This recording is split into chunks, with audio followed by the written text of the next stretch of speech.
नमस्कार दर्शकों, बहुत बहुत स्वागत है आप सभी का हमारे विशेष कार्यक्रम दिशा धाम में। और आपके साथ हाजिर हूं मैं निशा।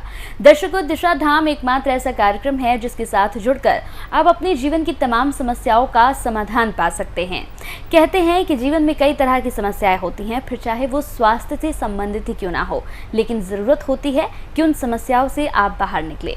हमारा विशेष कार्यक्रम हम इसीलिए आपके सामने लेकर आते हैं ताकि आपके मन में किसी भी तरह का कोई विचार हो, आपके मन में किसी भी तरह की कोई समस्या चल रही हो, अगर आप अपने स्वास्थ्य को लेकर परेशान चल रहे हैं या कोई भी बात है, तो आप हमारे इस कार्यक्रम से जुड़ें और इन नंबर्स पर कॉल करके अपने जीवन की समस्याओं का समाधान पाएं। क्योंकि लगातार हमारे साथ स्टूडियो में गुरुमा मौजूद रहती हैं जो आपकी तमाम समस्याओं का समाधान भी साथ के साथ आपको बताती हैं।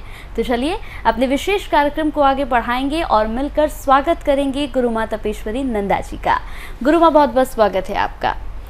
तो चलिए दर्शकों, अपने विशेष कार्यक्रम को आगे बढ़ाएंगे और आज हम बड़े ही विशेष मुद्दे पर बात करेंगे। दर्शकों, कौन होते हैं वो लोग जो चेहरा देखकर ही सब कुछ बता देते हैं? आपने कई ऐसे लोग देखे होंगे जो आपका चेहरा देखकर ही बता देते हैं कि आपके जीवन में क्या कुछ बीता है आप पर, या फिर आपके आने वाले वक्त में क्या कुछ आपके साथ यहाँ घट सकता है। कौन होते हैं वो लोग, ये हर कोई जानना चाहता है। आज हम इसी पर बात करेंगे और इसी पर कुछ प्रश्नों के उत्तर गुरुमा से लेंगे। तो चलिए अपने विशेष कार्यक्रम को आगे बढ़ाते हैं। गुरुमा, आपने मुद्दा तो सुन ही लिया कि आज का मुद्दा बेहद खास है। मैं खुद आपसे जानना चाहती हूँ गुरुमा कि कई ऐसे लोग होते हैं, आपने भी देखा होगा, जो चेहरा देखकर ही बता देते हैं कि आपके जीवन में क्या क्या बीत चुका है और आने वाले समय में आपके साथ क्या परेशानियाँ आती हैं। तो क्या दिशा धाम में भी ऐसा कुछ सिखाया जाता है? आप बताइए। देखिए निशा जी, दिशा धाम में बहुत कुछ सिखाया जाता है, लेकिन डिपेंड करता है कि आप कितना उसको स्वीकार करते हैं और अपने जीवन में कितनी एकाग्रता से उन विधियों को करते हैं। अब आपने बात करी कि बहुत सारे लोग होते हैं जो चेहरा देखकर ही बता देते हैं सामने वाले के विषय में। तो मैं इस बात पे एक बात बताती हूँ, यहाँ मैं सभी को बता रही हूँ कि देखिए, इतनी बड़ी दुनिया है, सब के मार्ग अलग अलग हैं, सबकी जो है देवी देवता अलग है, सबके भाव अलग अलग हैं। यहाँ हमारी संस्कृति को भी अगर हम बात करें तो संस्कृति के अनुसार भी सभी के अंदर उसी के अनुसार शक्तियाँ प्राप्त होती हैं, जो या तो पिछले जन्म में कुछ करके आए हैं या इस जन्म में वो किस परिवार से है, उनके चारों तरफ का वातावरण क्या है, या फिर उनके परिवार में किस तरह के देवी देवताओं की पूजा होती है। इसके अलावा यहाँ मैं ये भी बताऊँगी कि बहुत सारे लोग ऐसे भी होते हैं जिनके घर में परिवार में कभी भगवान का नाम तक नहीं लिया जाता, लेकिन फिर भी उनके घर परिवार में एक व्यक्ति ऐसा निकल आता है जो अपने आध्यात्मिक मार्ग से जो है सभी का कल्याण कर देता है। तो कहने का मतलब यही है कि सबकी अपनी अपनी जो जिज्ञासाएं हैं उसी के अनुसार वो उस मार्ग पर चलते हैं। किसी को सुनने की क्षमता होती है तो किसी को देखने की होती है। कोई वाणी से ही अगर किसी ने कुछ बोल दिया तो उसके कार्य पूरे हो जाते हैं। कोई किसी को अगर छू देता है तो उसके कल्याण हो जाता है, या कोई व्यक्ति अगर किसी के सामने चला जाता है तो उस व्यक्ति का, सामने वाले का कल्याण हो जाता है किसी व्यक्ति के प्रवेश के बाद। तो कहने का तात्पर्य यही है कि आप कर क्या रहे हैं, किस भाव से आप अध्यात्म के मार्ग पर चल रहे हैं, या किस देवी या देवता को लेकर आप चलते हैं। ये जितनी भी शक्तियाँ हैं सब हमारे डिवाइन में जो है देवी देवताओं की हैं। यूनिवर्स में जितनी भी सूक्ष्म शक्तियाँ हैं ये सब दैवी शक्ति हैं। अब दैवी शक्ति के साथ साथ मैं यह कहूँगी कि असुरी शक्तियाँ भी हैं। बहुत सारे लोग ऐसे भी हैं, चाहे उनको कितना ही कह लो, वो हमारे देवी रास्ते पर चलने के लिए तैयार ही नहीं है। बल्कि जो लोग देवी रास्ते पर चल भी रहे हैं उनको भी वो पीछे धकेलने का मार्ग बताते हैं। लेकिन अगर उस व्यक्ति के संस्कार अच्छे हैं, उसको ऊपर परमात्मा की कृपा है, तो चाहे कोई कितना भी अपनी तरफ खींच ले, वो व्यक्ति उसकी तरफ नहीं खींचेगा, क्योंकि यहाँ एक तरफ देवता खींच रहे हैं तो देवता का बल ज़्यादा है। तो इसलिए वो हमेशा देवी रास्ते पर चलते हैं। हाँ, ऐसी कुछ शक्तियाँ हैं जो सामने वाले को देखते ही पता लगती है उसके व्यक्तित्व के बारे में। एक तो होता है बॉडी लैंग्वेज, कि हम सामने वाले की बॉडी लैंग्वेज के अनुसार बता देते हैं कि इस व्यक्ति का व्यक्तित्व क्या है। दूसरा, उसको देखते ही हम ये समझ जाते हैं उसके मस्तक से, उसकी हस्तरेखाओं से, उसकी चाल ढाल से, उसके बोलने के वचनों से सब समझ आता है कि इस व्यक्ति के जीवन में अगर कोई कठिनाई है तो वो क्या है और उस कठिनाई का समाधान क्या है या उससे उसके भविष्य में क्या इफेक्ट पड़ता है। तो ये सब करने के लिए हमें सिद्धियां करनी पड़ती हैं। और सिद्धियों की अगर मैं बात करूं तो सिद्धियों के लिए सर्वप्रथम हमें एक ऐसा गुरु चाहिए जो हमें इस मार्ग पर चला सके। हाँ, निशा जी ने अभी जो बात की है कि क्या दिशा धाम में भी ये सब कराया जाता है, बिल्कुल कराया जाता है, लेकिन ये देखना है कि आपका मार्ग क्या है, आप किस मार्ग पर चलना चाहते हैं, आप क्या करना चाहते हैं। अगर आपकी जिज्ञासा नहीं है तो दिशा धाम कुछ भी नहीं करा सकता। आपको अपना कर्म और समर्पण भाव पूर्ण रूप से है तो ही आप अपने जीवन में इन चीज़ों को सीख पाओगे। बहुत सारे हमारे ऐसे शिष्य हैं जो हर क्षेत्र में, अलग अलग क्षेत्र में जो है बहुत ही स्पेशल हैं कि उनके द्वारा अगर कोई कार्य करवा लिया जाए तो वह पूर्ण होता है। कोई होते हैं कि जो उपाय बता देते हैं कि ये उपाय कर लो आपका ये कार्य हो जाएगा। कोई होते हैं जो अपने स्पर्श से ही लोगों को ठीक कर देते हैं। तो इस प्रकार की जो है सारी क्रियाएं दिशा धाम में कराई जाती हैं। जैसे मैंने बताया, मुद्रा विज्ञान या गुरु के द्वारा दी गई 108 प्रकार की दीक्षा जो हमारी संस्था में दी जाती है। 108 प्रकार की मुद्राएं जो हमारे जो अध्यात्म का मार्ग है, यानी जो शक्तियों को जागृत करने का मार्ग है, उन सब में सबसे पहला विकल्प है। आपके अंदर एक दृढ़ संकल्प होना चाहिए, आपके अंदर समर्पण भाव होना चाहिए। आप जिस भी किसी भी परिस्थिति में अपने ज्ञान को पाने आए हैं, उन परिस्थितियों में रहकर अपने जीवन में आगे बढ़ने में सक्षम हो सकते हैं, अन्यथा नहीं हो सकते। अगर आप सुख सुविधाओं की तरफ जाएंगे तो अध्यात्म कभी आगे नहीं बढ़ेंगे, क्योंकि अध्यात्म जो है सब कुछ छोड़कर आगे बढ़ने का मार्ग है। सब कुछ छोड़ने का मतलब ये नहीं है कि आप सारे परिवार को छोड़ दो, अपना सगे संबंधियों को छोड़ दो। यानी जो आप कर रहे हैं अध्यात्म में, जब आप कुछ कर रहे हैं तो सारा ध्यान आपका उस समय वही होना चाहिए। ऐसा नहीं कि आपका मोबाइल बजा और आपका ध्यान जो है वहीं चला गया कि मैं 2 मिनट जरा बात कर लूँ, मेरे घर में ये समस्या हो गई है। ये ऐसा बिल्कुल नहीं चलेगा।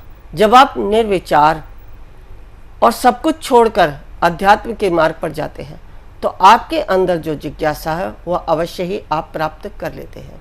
एक बात मैं और बता दूं, इन सारी शक्तियों को प्राप्त करने के लिए आपको 3 चीज़ों का विशेष ध्यान रखना है। लाज, नफरत और घृणा। ये 3 चीज़ जिसने व्यक्ति ने छोड़ दी वो सब कुछ कर सकता है। अभी अगर हम अध्यात्म में जाने की बात करें तो आज जो यंग एज की जो पीढ़ी है वो जो है अपने अंदर शर्म करती है कि कोई क्या कहेगा, या अगर कोई महिला आगे बढ़ना चाहती है तो कहेगी कि मेरे परिवार वाले लोग मुझे क्या कहेंगे। तो यहाँ उनकी जो है लाज है, या अगर मैं ये साधना कर रही हूँ तो मैं जो है कैसे करूँ, मुझे लाज आती है। तो जब आपने ये लाज छोड़ दी तो आप आगे बढ़ पाएंगे। दूसरा है नफरत।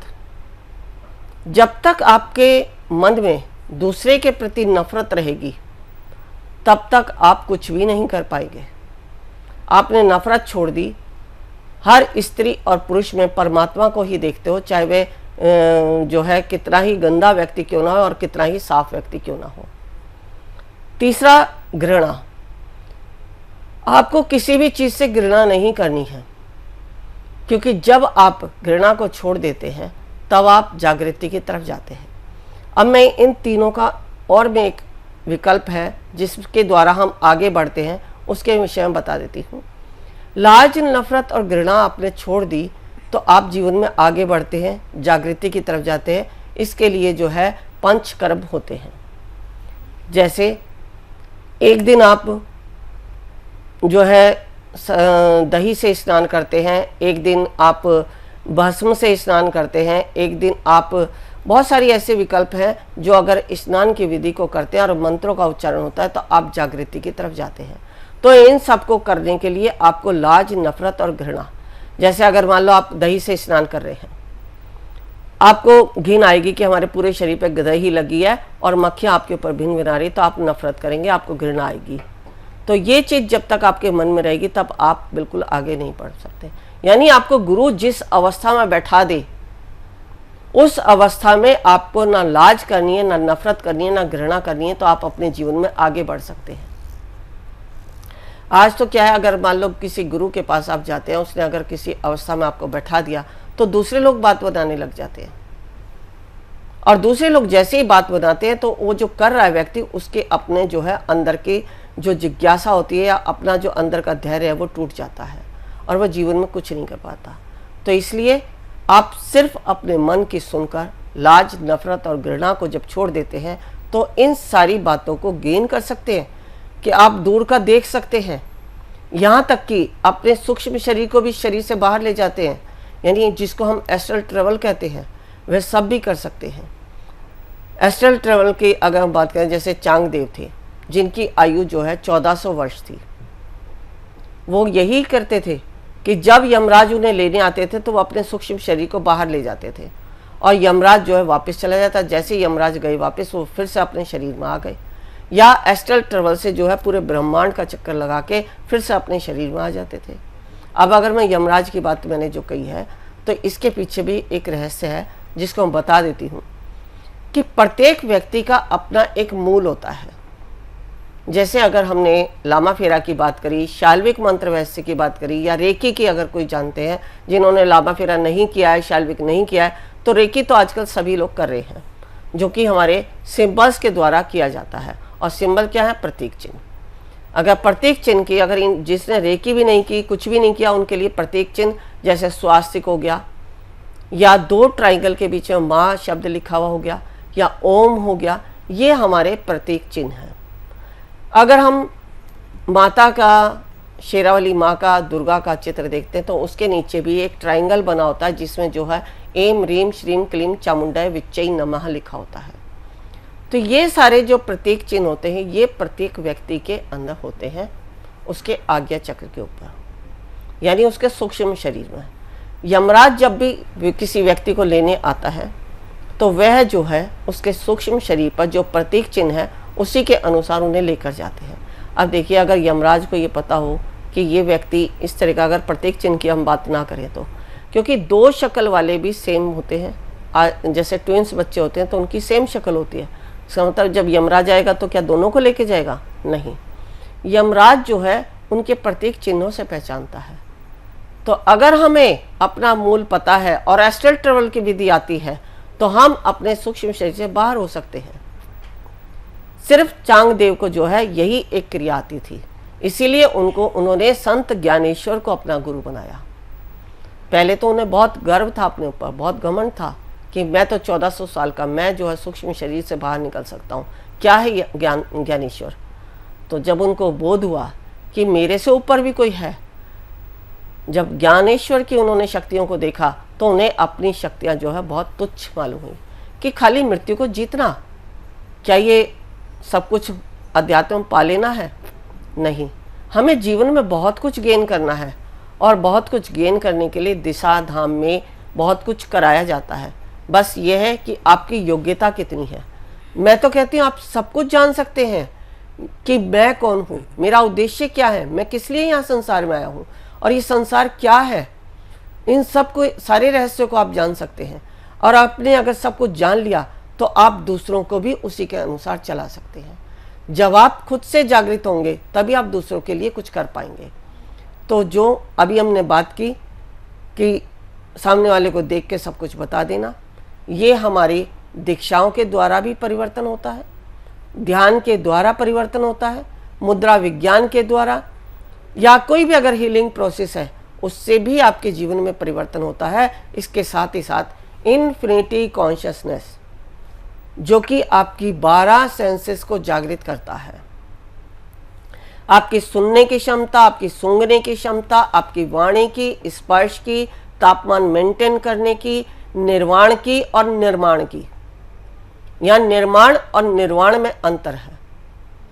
तो निर्माण की और निर्वाण की, ये सारे रहस्य यदि कोई आपके अंदर सुनने के बाद जिज्ञासा है तो हमसे संपर्क करके हमारी संस्था में कुछ दिन रहकर आप इन सबको करके अपने अंदर भी इन सारी सेंसेस को, यहाँ में 12 सेंसेस के साथ साथ 12 चेतनाएं भी आपकी जागृत होती हैं इन्फिनिटी कॉन्शियसनेस के द्वारा। जैसे हमने बताया नोडल पॉइंट जागृत करने के बाद। तो सबका मार्ग अलग अलग है, कोई किसी रास्ते पर चल के करता है तो किसी रास्ते पर। लेकिन अगर आप चाहते हैं कि मैं पूर्ण गुरु बन जाऊं, मुझे कोई भी व्यक्ति मेरे पास किसी भी मार्ग को सीखने आए, तो आप भी जो है 3 वर्ष का जो हमारी संस्था में कोर्स कराया जाता है, उनके द्वारा अपने जीवन में वो बहुत कुछ गेन कर सकते हैं कि आपके पास कोई किसी भी तरह की बात को लेके आ जाए, किसी भी तरह की समस्या को लेके आ जाए, या किसी भी प्रकार का आपसे शास्त्रार्थ करने लग जाए, आपके पास उन सबको बताने के लिए आपके पास शब्द हो, वाक्य हो या करने की कोई क्रिया हो। कोई भी व्यक्ति होता है अध्यात्म की तरफ जब भी बढ़ता है जब उसको कोई ना कोई चमत्कारी चीज़ दिखाई देती है। जैसे बात करें कि किसी ने ऐसे हाथ किया और उसके हाथ में वो फल आ गया। अब ये देखकर भी किसी के मन में ये जिज्ञासा होती है कि इसने फल लिया कैसे, आखिर मैं भी इस विद्या को सीख लूँ। तो इस विद्या को सीखने के लिए करना क्या पड़ेगा, वो तो एक गुरु ही जानता है। लेकिन गुरु कैसे आपको मार्गदर्शन करता है, ये नहीं है कि आपको जाते ही ये विद्या सिखा देगा कि आपने फल कैसे तोड़ा। उस फल को तोड़ने तक का जो मार्ग है वहाँ तक आपको गुरु लेके जाएगा। लेकिन मैं फिर भी यही कहूँगी कि आज के समय में लोगों में उतना धैर्य नहीं है, उतनी जो है करने की क्षमता नहीं है जो इस क्रिया तक पहुँच जाए। ऐसे ज्ञानवर्धक जो हमारे पास बहुत सारी आध्यात्मिक मार्ग है, ये मैं समय समय पर आपको बताती रहती हूँ, और मेरी यही कोशिश रहती है कि मैं आपको जितना ज़्यादा हो सके उतना ज्ञान दूँ, क्योंकि दिशा धाम का जो उद्देश्य है लोगों का मार्गदर्शन करना, वो मैं पूरा कर सकूं। क्योंकि मुझे मेरे गुरु के द्वारा जो ज्ञान मिला है, मैं यही कहती थी कि मैं आपका नाम रोशन करूं, मुझे ऐसा बनाए, क्योंकि वो मेरा भाव था। चाहे गुरु ने किया या नहीं किया वो मैं नहीं जानती, लेकिन मेरे भाव ने उस तक पहुंचा दिया कि गुरु ने वो सब कुछ मुझे दे डाला जो मैं जीवन में पाना चाहती थी। तो इस प्रकार का ज्ञान जब ही पा सकते हैं जब आपके अंदर समर्पण भाव हो या आप पूर्ण रूप से समर्पित होकर आते हैं। तो बिल्कुल दर्शकों, इसी तरह से आप भी इस विशेष कार्यक्रम के साथ जुड़ सकते हैं। लगातार टीवी स्क्रीन पर जो नंबर्स फ्लैश हो रहे हैं, आप इन नंबर्स पर कॉल कर सकते हैं। अगर आप भी चाहते हैं इसी तरह का ज्ञान पाना, अगर आप भी चाहते हैं अध्यात्म की दुनिया में अपने कदमों को बढ़ाना, तो आप संपर्क कर सकते हैं। कोई भी आपको जानकारी चाहिए शिविर से संबंधित, तो भी आप वेबसाइट पर जाके यहाँ पर क्लिक करेंगे, वेबसाइट पर पहुँचेंगे और तमाम जानकारियाँ आपको वेबसाइट पर भी मिल जाएंगी। अगर आप गुरु माँ से मिलना चाहते हैं तो ये भी बहुत सरल है, आप मिल भी सकते हैं। लेकिन मिलने के लिए आपको दर्शकों एक छोटा सा अपॉइंटमेंट जरूर लेना होगा। आप जब भी गुरु माँ से मिलना चाहे आप कॉल करें, कॉल करने के बाद एक छोटा सा अपॉइंटमेंट लें और उसके बाद आप आश्रम पर गुरु माता से मिल भी सकते हैं। तो चलिए, वक्त हो चला है आपसे विदा लेने का। बहुत बहुत शुक्रिया गुरु माँ, आप जुड़ी तमाम बातें आपने की, बेहद शुक्रिया आपका। नमस्कार। ऋषिकेश में जो हम शिविर कराने जा रहे हैं, हमारा उद्देश्य है कुंडली जागरण। कुंडली जागरण के लिए आवश्यक है ओम को सिद्ध करना, नागपाश खोलना, विचारों से शून्य होना, समर्पण भाव आना, शरीर में बैठने की क्षमता होना, तभी आप प्राप्त कर सकते हैं कुंडली शक्ति को। यदि आप भी चाहते हैं कुंडली शक्ति को पाना तो अवश्य आए हमारे इस शिविर में। गुरु माँ तपेश्वरी जी बढ़ाए एक कदम अध्यात्म की ओर और पाएं स्वस्थ शरीर, संपन्नता व एकाग्रता। गुरु माँ के द्वारा 108 प्रकार की दीक्षाएं प्रदान की जाती हैं, जिन्हें लेकर आप अपने जीवन को सुखों से भर सकते हैं।